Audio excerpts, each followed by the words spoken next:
नमस्कार, मैं तरुण वर्मा और मैं एक क्लिनिकल साइकोलॉजिस्ट हूँ। इस वीडियो में आपको संपूर्ण जानकारी दूंगा टेंशन हेडेक के बारे में। टेंशन हेडेक या टेंशन वाला सर दर्द एक ऐसा हेडेक होता है जिसमें कि एक पर्सन को अपने फोरहेड मतलब माथे की तरफ, इधर की तरफ या फिर सर के पीछे बहुत दर्द रहता है। वो दर्द चुभने जैसा नहीं होता, बस ऐसा लगता है कि जैसे कुछ सर पर कुछ पड़ा हुआ है, कोई भार रखा हुआ है या कोई बहुत तेजी से सर को दबाए हुए है, ऐसा दर्द महसूस होता है एक पेशेंट को। गर्दन, कंधे, पीछे का सर का एरिया, ये वाला एरिया पीछे की तरफ या आगे से इस वाला एरिया में कई जगहों पर सर दर्द रह सकता है। कुछ लोगों को भारीपन यहां भी रहता है। ज्यादातर लोग कहते हैं कि एक बैंड की तरह, जैसे कि कुछ बांध रखा हो, कुछ रखा हुआ हो, ऐसा एक बहुत तेज प्रेशर वाला दर्द हो रहा है। तो ये जो सरदर्द होता है इसमें ऐसे लगता है कि बहुत ज्यादा प्रेशर बना हुआ है, इसीलिए इसको टेंशन हेडेक कहा जाता है। क्योंकि मस्कुलर टेंशन इसका कहीं ना कहीं कारण होता है। मतलब हमारे सर की और हमारे कंधे गर्दन की जो मसल्स हैं वो किसी तरह से उनमें एक टेंशन बना हुआ है, एक खिंचाव आया हुआ है, जिसकी वजह से सर में सारा टाइम दर्द महसूस हो सकता है एक पेशेंट को। हालांकि सभी पेशेंट को सारा टाइम दर्द महसूस नहीं होता। इसे टेंशन हेडेक इस वजह से भी कहा जाता है क्योंकि अक्सर ये टेंशन लेने की वजह से होता है या स्ट्रेस की वजह से होता है। ज्यादातर मामलों में लंबे टाइम तक बना हुआ स्ट्रेस, किसी तरह का तनाव जो कि लाइफ में एक पर्सन फेस कर रहा है, उसकी वजह से होने वाला सरदर्द टेंशन हेडेक कहा जाता है। तो इसके दो अलग अलग मत हम कह सकते हैं होते हैं जिस वजह से इसको टेंशन का हेडेक कहा जाता है। तो एक हो गया जैसे फिजिकल टेंशन, मतलब जैसे कि कोई धागा है, रबड़ है, उसको हम खींच रहे हैं तो ऐसा कहा जाता है कि उस धागे में, रबड़ में टेंशन डेवलप हो गई है, टेंस हो गया है, तो ज्यादा अगर टेंशन देंगे तो वो टूट जाएगा। उसी तरह से साइकोलॉजिकल मीनिंग है, मतलब कि टेंशन बहुत ज्यादा ले रहे हैं, सर पर बहुत प्रेशर ले रहे हैं, सोच रहे हैं, ओवर थिंक कर रहे हैं, एंजाइटी बहुत ज्यादा है, इस वजह से हेडेक हो रहा है। तो इस तरह के दो मतलब समझे जाते हैं टेंशन हेडेक के। इसीलिए इसको स्ट्रेस हेडेक भी कहा जाता है, मतलब तनाव वाला सरदर्द। और ये एडल्ट्स में सबसे कॉमन टाइप का हेडेक होता है। टेंशन हेडेक दो रूपों में मिलता है, एपिसोडिक टेंशन हेडेक या क्रोनिक टेंशन हेडेक। एपिसोडिक वो होता है जिसमें 15 दिन से कम की ड्यूरेशन तक एक पर्सन को अलग अलग टाइम पर हेडेक बना रहता है। और क्रोनिक हेडेक वो होता है जहां 15 से ज्यादा दिन तक लगातार सरदर्द बना रहता है। तो अक्सर कुछ लोगों में 2, 4, 6, 8 दिन तक ये सरदर्द रहता है, जो कि कई मामलों में तो सुबह से ही बनना शुरू हो जाता है और जैसे जैसे दिन बढ़ता जाता है सरदर्द बढ़ जाता है, और जैसे जैसे दिन ढलता जाता है, शाम और रात होती रहती है, तो लोगों का सरदर्द कम हो जाता है। और अक्सर ये 4, 6, 8 दिन तक बना रहता है, फिर चला जाता है, फिर 2, 4 दिन, हफ्ता भर नहीं रहता, फिर दोबारा से लौट आता है। तो ऐसे अगर 2-3 महीने तक ऐसा ही चलता रहे तो उसे एपिसोडिक टेंशन हेडेक कहा जाता है। और कुछ लोग होते हैं जिनमें 15 दिन से ज्यादा, मतलब 20-25 दिन, महीना भर तक उनको लगातार डेली सरदर्द बना हुआ है, जा नहीं रहा है। थोड़ी थोड़ी देर के लिए उनको रिलीफ मिल जाता है, जैसे सुबह सोकर उठने के बाद या रात के टाइम कभी कुछ अच्छा कर रहे हैं, कहीं बाहर घूमने गए, कुछ अच्छा खा पी लिया, नहा धो लिया, कुछ ऐसा करने के बाद थोड़ा थोड़ा देर तो रिलीफ मिल जाता है, पर ज्यादातर टाइम उनका सरदर्द बना ही रहता है। उसको क्रोनिक टेंशन हेडेक कहा जाता है। 30 मिनट से ज्यादा देरी तक अक्सर ये टेंशन हेडेक बना रहता है, जिनमें कि खासकर एपिसोडिक टेंशन हेडेक है। तो 1-1.5 घंटा हुआ, फिर थोड़ा सा चला गया, फिर थोड़ी देर बाद फिर से लौट आया, फिर चला गया, या दिन में शायद 1-2 घंटा ही हुआ और उसके बाद पूरा दिन भर नहीं हुआ। किसी भी तरीके का पैटर्न लोग अक्सर शो कर सकते हैं। औरतों में आदमियों के मुकाबले 2 गुना ज्यादा ये टेंशन हेडेक पाया जाता है। जिन लोगों को क्रोनिक टेंशन हेडेक रहता है वो अक्सर इसे माइग्रेन भी समझ लेते हैं, पर टेंशन हेडेक माइग्रेन नहीं होता। टेंशन हेडेक माइग्रेन के मुकाबले आपके रोजमर्रा के काम गतिविधियों में बहुत बाधा नहीं डालता। लोग अक्सर अपने रोजमर्रा के काम कर पाते हैं। इससे आपकी विजन, आपकी देखने की ताकत, आपके शरीर की स्ट्रेंथ, आपके बॉडी का बैलेंस, ये सब नहीं बिगड़ता। हाँ, ये जरूर हो सकता है कि अगर आप टेंशन हेडेक की वजह से अपने सारे काम छोड़ देते हैं और सारा दिन बस बिस्तर पर बिताते हैं या कुछ ना कुछ टेंशन ले लेके बिताते हैं, तो ये एक साइकोलॉजिकल बिहेवियरल अलग से सिम्टम हो सकता है, आप दिखाएं। पर ज्यादातर लोग टेंशन हेडेक की वजह से अपने ज्यादातर काम कर लेते हैं और इससे कोई हेल्थ कॉम्प्लिकेशंस नहीं होती। तो टेंशन हेडेक किस जगह ज्यादा अपने सिम्टम दिखाता है? जैसा कि मैंने पहले बताया, टेंशन हेडेक आपको एक बैंड की तरह सर में माथे से पीछे की तरफ यहां हो सकता है। कुछ लोगों में ये सर के पीछे से शुरू होता है और आगे की तरफ आ जाता है। कुछ लोगों में ये सर के किसी एक साइड, एक जगह, एक लाइन में इस तरह से महसूस होता है। तो वहीं कुछ लोगों को सर के एक तरफ होता है, तो कुछ लोगों को सर के दोनों तरफ हो सकता है। जैसे कान के ऊपर का ये हिस्सा, यहां पर ये दर्द हो सकता है, सर के इधर की तरफ दर्द हो सकता है। यहां से चल के स्टार्ट होता है, जैसे आंखों के ऊपर से यहां से चल के स्टार्ट हुआ और करते करते ये पीछे तक चला गया, यहां से साइड में चला गया। किसी भी तरह से ये दर्द महसूस हो सकता है।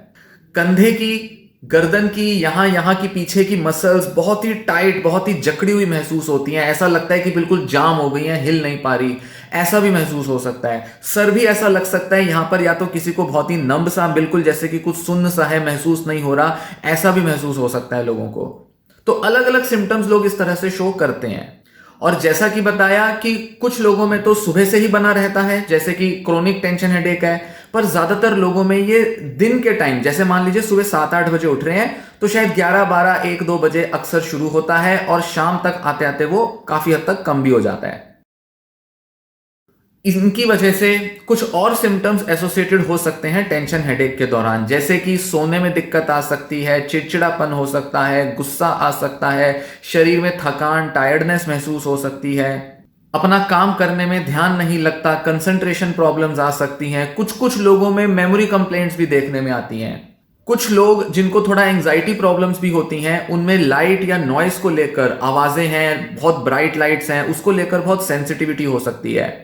साथ ही शरीर के अलग अलग हिस्सों में, मसल्स में भी दर्द महसूस हो सकता है। ऐसा लगता है मांसपेशियां जकड़ी हुई हैं और किसी ना किसी तरह से वो काम नहीं कर पा रहे हैं। तनाव सा पूरे शरीर में भी महसूस हो सकता है। ध्यान दें कि अगर टेंशन हेडेक के अलावा कई सारे एंजाइटी के सिम्टम्स हो रहे हैं, जैसे कि नौजिया फील हो रहा है, जी मचलना, उल्टी सी महसूस होना, घबराहट होना, सांसें तेज तेज लेना, शरीर के किसी और हिस्से में दर्द होना, ये सारे जो सिम्टम्स हैं ये अलग से एंजाइटी के सिम्टम्स होते हैं। ये सिम्टम्स हेडेक की वजह से नहीं होते। हाँ, ये जरूर हो सकता है कि एंजाइटी डिसऑर्डर होते हुए टेंशन हेडेक बाद में डेवलप हो जाए। तो टेंशन हेडेक एंजाइटी डिसऑर्डर के साथ या एंजाइटी डिसऑर्डर के बिना हो सकता है। कुछ कुछ लोगों के साथ देखने में आता है कि टेंशन हेडेक के बाद एंजाइटी प्रॉब्लम्स शुरू होती हैं, पर ज्यादातर जिन लोगों में पहले से एंजाइटी डिसऑर्डर है या एंजाइटी की बहुत सारी प्रॉब्लम्स रही हैं, उनमें बाद में ही अक्सर टेंशन हेडेक डेवलप होता है। टेंशन हेडेक का कारण क्या है?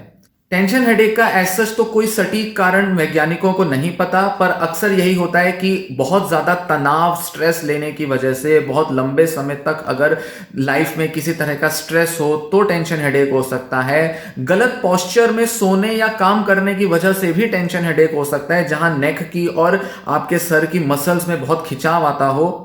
इसी के साथ टेंशन हेडेक जेनेटिक भी होते हैं। माँ बाप में या अपने किसी और बायोलॉजिकल रिलेटिव में भी ये अक्सर कंप्लेंट देखने में आ जाती है, जो जेनेटिकली ट्रांसमिट होती है। मतलब घर में कोई होगा जो अक्सर सरदर्द या इस तरह की कंप्लेंट्स के बारे में अक्सर बोलता रहता होगा, या उसने लंबे समय से इससे जूझा होगा और इलाज कराया होगा, पर फिर भी शायद इलाज ना हुआ हो। हालांकि जेनेटिक कॉजेज बहुत ज्यादा नहीं देखे जाते, कुछ ही फैमिलीज में इनको नोटिस किया जाता है। टेंशन हेडेक शुरू कैसे होता है? इसके ट्रिगर क्या होते हैं?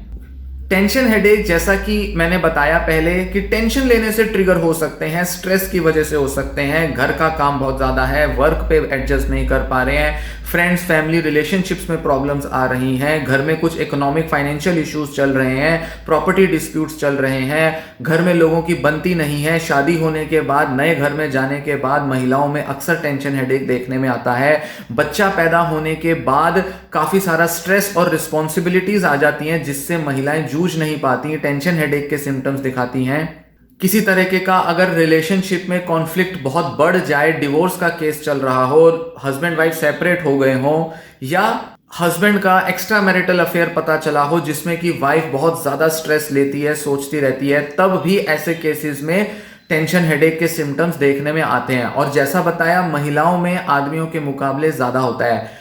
यूएस का डेटा, अमेरिका का डेटा बताता है कि 2 गुना ज्यादा होता है महिलाओं में, पर हिंदुस्तान का डेटा इससे डिफरेंट हो सकता है। चांसेस हैं कि हिंदुस्तान में 3 से 5 गुना ज्यादा हो ये महिलाओं में आदमियों के मुकाबले, क्योंकि ज़्यादातर पेशेंट्स औरतें ही होती हैं जो कि विजिट करती हैं ट्रीटमेंट के लिए टेंशन हेडेक की प्रॉब्लम्स को लेकर। अक्सर कई लोग कहते हैं कि हमें कोई स्ट्रेस नहीं है जिसकी वजह से हमें ये टेंशन हेडेक हो, ये कोई और बीमारी होगी जो कि शायद डॉक्टर्स डिटेक्ट नहीं कर रहे या शायद किसी टेस्ट में पता नहीं चल पा रहा। पर डॉक्टर उनको बोलते रहते हैं कि ये तो आपके टेंशन लेने से है, स्ट्रेस की वजह से है। इस वजह से अक्सर कई लोग अपने इस टेंशन हेडेक को समझ नहीं पाते। तो जरूरी नहीं कि ये किसी एक मेजर स्ट्रेसफुल इवेंट की वजह से हो, कुछ घर में कुछ बड़ा, लाइफ में कुछ बड़ा हुआ हो जिस वजह से टेंशन हेडेक बिल्डअप हो। ऐसा नहीं होता। ज्यादातर केसेस में क्रोनिक फैक्टर्स होते हैं, मतलब लंबे टाइम तक स्ट्रेस बने रहने की वजह से, लाइफ में बहुत सारी डिफिकल्ट कंडीशन से डील ना कर पाने की वजह से अक्सर टेंशन हेडेक का रूप ले लेता है उनका कोई साइकोलॉजिकल सिम्टम। अगर रोजमर्रा की लाइफ में स्ट्रेस बने हुए हैं, जूझ रहे हैं बहुत सारी डिफिकल्टी से, तो chronic type of tension headache देखने में आएगा। पर कभी कभी किसी किसी सिचुएशन में स्ट्रेस डील करना होता है, बाकी दिन अच्छे चले जाते हैं, मूड अच्छा रहता है, कुछ ना कुछ चीयरफुल एंटरटेनिंग करने को होता है, तो उस केस में एपिसोडिक टेंशन हेडेक देखने में आ जाता है। तो टेंशन हेडेक के और किस तरह के ट्रिगर्स हो सकते हैं, जैसे बहुत ज्यादा रेस्ट ना लेना या अच्छी नींद ना लेना, ये बहुत बड़े कारण होते हैं लोगों में टेंशन हेडेक डेवलप होने के। एक सही पोस्चर में नींद ना लेना, टेढ़ा मेढ़ा सोना, गलत तरीके से सो जाना या सही पोस्चर में ना बैठना। बैठे हुए हैं ज्यादातर टेढ़ा मेढ़ा तरीके से, ऐसे बिस्तर पे बैठे हैं, लेटे हैं आधे अधूरे तरीके से, ये भी टेंशन हेडेक बिल्ड कर सकता है। डिप्रेसिव डिसऑर्डर के टाइम पर, एंजाइटी डिसऑर्डर के टाइम पर, बहुत ज्यादा वर्क स्ट्रेस है, फैमिली में बहुत ज्यादा रिस्पॉन्सिबिलिटीज हैं, ज्वाइंट फैमिली है, कई सारे लोग हैं, बड़ा सारा काम करना पड़ता है, फैटीग हो रहा है, थकान हो रहा है, और उस थकान को एक महिला इग्नोर करे जा रही है, नेग्लेक्ट करे जा रही है। वो परवाह नहीं कर रही कि वो कितना थक रही है, पर शरीर के अंदर बहुत सारा स्ट्रेस भर भर के टेंशन हेडेक का रूप ले सकता है। ज्यादा भूखे रहने से, कई कई घंटों तक खाना ना खाने से, एपेटाइट कम होने से टेंशन हेडेक हो सकता है। अल्कोहल या कैफीन की वजह से, मतलब कॉफी ज्यादा पीने से या शराब का सेवन ज्यादा करने से हो सकता है। आयरन के लेवल बॉडी में कम हो जाए, उससे भी हो सकता है। आंखों का नंबर बदल रहा हो, चश्मा नया लग रहा हो, आंखें कमजोर हो रही हो, या आंखों पर किसी तरह से लाइट का एक्सपोजर बहुत होने से तनाव आता हो, बहुत ज्यादा टीवी, कंप्यूटर या मोबाइल पर बैठे रहने से भी, ज्यादा पास से देखने से भी हो सकता है। डेंटल या जॉ की जो प्रॉब्लम्स होती हैं उनकी वजह से भी सर की मसल्स में खिंचाव आता है, जिस वजह से टेंशन हेडेक हो सकता है। डिहाइड्रेशन की वजह से, पानी की कमी हो जाना, अपने मील्स स्किप करना, बहुत कई कई घंटों तक, जैसा मैंने बताया, स्टार्व करने से, भूखे रहने से, व्रत रखने से ज्यादा, तब भी हो सकता है। स्मोक करने से, सिगरेट पीने से या किसी पॉल्यूटेड जगह पर रहने से, कुछ लोगों में पॉल्यूशन सेंसिटिविटी ज्यादा होती है, तो किसी ऐसे भीड़ भाड़ वाले पॉल्यूशन वाले एरिया में रहने की वजह से भी टेंशन हेडेक हो सकते हैं। इसी के साथ साइनस की प्रॉब्लम हो, ईएनटी की कोई प्रॉब्लम हो, जुकाम रहे कई दिनों तक, या फ्लू, फीवर, वायरल फीवर पकड़ ले, तो भी टेंशन हेडेक की प्रॉब्लम ट्रिगर हो सकती है और बनी रह सकती है। तो इतने सारे फैक्टर्स हो सकते हैं टेंशन हेडेक के, जिनको कि मैनेज करना जरूरी है। तो टेंशन हेडेक दूर तब होगा जब हम इन फैक्टर्स को, जो मैंने कारण बताए, इनको जब हम दूर करने पर फोकस करेंगे। हालांकि ये सारे ट्रिगर्स थे, जरूरी नहीं कि ये कारण हो। इनमें से कुछ फैक्टर्स कारण हो सकते हैं, कॉज हो सकते हैं, जो कि लंबे टाइम तक बने हुए हैं, पर कुछ लोगों में ये ट्रिगर का काम कर सकते हैं। मतलब बस वो पैदा कर रहे हैं किसी किसी दिन तक, हर रोज ये एक ही ट्रिगर काम नहीं करेगा। किसी दिन अच्छी नींद ना लेने से, किसी दिन ज्यादा काम कर लेने से, किसी दिन ज्यादा डिप्रेस हो जाने से, ज्यादा सोच लेने से, किसी दिन कुछ तो किसी दिन कुछ, अलग अलग कारणों की वजह से लोगों में टेंशन हेडेक हो सकता है। इसीलिए जिन लोगों को कोई ना कोई तरीके का लंबे टाइम से स्ट्रेस बना हुआ है, या उनकी आदतें खराब है, लाइफस्टाइल खराब है, डिप्रेशन, एंजाइटी की प्रॉब्लम बहुत रहती है, उन केसेस में टेंशन हेडेक के चांस ज्यादा रहते हैं और लंबे टाइम तक क्रोनिक फॉर्म में बने रहते हैं। 80% लोग ऐसे होते हैं जिनमें कभी ना कभी टेंशन हेडेक होता है, और 3% लोग ही इनमें से हैं जिनको कि क्रोनिक, लंबे टाइम तक रोज होने वाला टेंशन हेडेक बना रहता है। और अगर लंबे टाइम तक स्ट्रेस बना रहे तो जो क्रोनिक टेंशन हेडेक है वो 2 से 3 महीने तक लगातार बिना गए, बिना कोई रिलीफ लिए वो रह सकता है। तो कई लोगों के लिए बहुत डिस्ट्रेसिंग हो जाता है, बहुत परेशानी देता है। इसकी वजह से लंबे टाइम तक जब ये ठीक ना हो तो लोग डिप्रेशन में जा सकते हैं। क्योंकि उनकी day to day life activities, उनकी रिस्पॉन्सिबिलिटीज़ अफेक्ट होती हैं, वो काम नहीं कर पाते, फंक्शनिंग नहीं कर पाते अपनी नॉर्मल, तो डिप्रेशन की तरफ भी चले जाते हैं, जिस वजह से एक और नई बीमारी, मानसिक बीमारी पकड़ लेते हैं, जिसमें कि और सेपरेट इलाज उसका ज़रूरी हो जाता है। जब आप डॉक्टर के पास जाएंगे टेंशन हेडेक के डायग्नोसिस के लिए, या जब आप कभी गए हो, तो डॉक्टर आपसे कई तरह के सवाल पूछेगा ये जानने के लिए कि क्या ये टेंशन हेडेक है, क्योंकि डॉक्टर को रूल आउट करना होता है, मतलब उन पॉसिबिलिटीज को एक्सक्लूड करना होता है, निकालना होता है कि ये हेडेक किसी और वजह से हो सकता है या ये माइग्रेन हो सकता है। तो डॉक्टर आपसे अक्सर इस तरह के सवाल पूछेंगे कि सर में दर्द किस तरफ होता है, दर्द कब आता है कब जाता है, कितनी देर तक बना रहता है, किस हद तक कितना ज्यादा दर्द होता है, दिन के किस समय हुआ, कितनी देर तक रहा, कितने दिन बना रहा, कब चला जाता है, तो जब चला गया उस दिन ऐसा आप क्या कर रहे थे या क्या हुआ था। मतलब कि कोई एनवायरमेंटल फैक्टर हो सकता है, आपने क्या किया या आपके आसपास क्या हुआ, ये इंपॉर्टेंट हो सकता है जानना, तभी वो पता कर पाएगा कि ये स्ट्रेस और दूसरे एनवायरमेंटल बिहेवियरल रीजन की वजह से तो नहीं है। फिर वो ये भी पूछेंगे कि आपकी डे टू डे लाइफ को कितना इफेक्ट करता है, आपकी नींद को कितना इफेक्ट करता है, आप काम कितना कर पाते हैं नहीं कर पाते, कंसंट्रेशन कितना बनता है, हेड इंजुरी, कभी सर पे कोई चोट आई है या नहीं, क्योंकि बहुत सारे लोग हेड इंजुरी या कुछ ऐसी कोई बड़ी मेडिकल बीमारी को कारण मान लेते हैं, या कभी कई साल पहले कुछ छोटा मोटा चोट हुआ होगा, झटका लगा होगा, कहीं गिरे होंगे, तो उसको कारण मान लेते हैं कि शायद वो दिमाग में पनपते पनपते शायद ये बीमारी बन गई होगी कोई। तो कई बार तो लोग ही बहुत ज्यादा एज्यूम कर लेते हैं, पर डॉक्टर फिर भी आपसे पूछता है कि क्या कोई ऐसी सिग्निफिकेंट इंजरी हुई थी, तो डॉक्टर अपनी समझ से, अपनी जजमेंट से ये निष्कर्ष निकालता है कि क्या ये टेंशन हेडेक है या किसी इंजरी का ही कोई इफेक्ट है जो लेटर एज में दिखाई दे रहा है या कुछ और। इसी के साथ पिछले कुछ समय में क्या पेशेंट की लाइफ में कुछ ऐसा हुआ है जिससे उसके बिहेवियर में या उसकी पर्सनैलिटी में चेंज आया हो। लाइफ ट्रांजिशंस को वो आपसे पूछ सकता है, क्या कोई बदलाव आया है लाइफ में, कोई एडजस्टमेंट इश्यूज आ रहे हैं क्या लाइफ में। इस तरह की चीजें डॉक्टर अक्सर पूछेगा सटीक तौर पर टेंशन हेडेक का डायग्नोसिस बनाने के लिए। कभी कभी किसी किसी कंडीशन में, हालांकि ये अक्सर ऐसा हो जाता है, डॉक्टर टेस्ट कराने को बोल देगा, मतलब blood test, CT scan, MRI, X ray, कुछ ऐसी चीजें कराने को भी डॉक्टर बोल सकता है। और ज्यादातर केसेस में ये पहली मीटिंग में ही हो जाता है कि डॉक्टर सीधा बोल देता है कि टेस्ट करा के लाओ।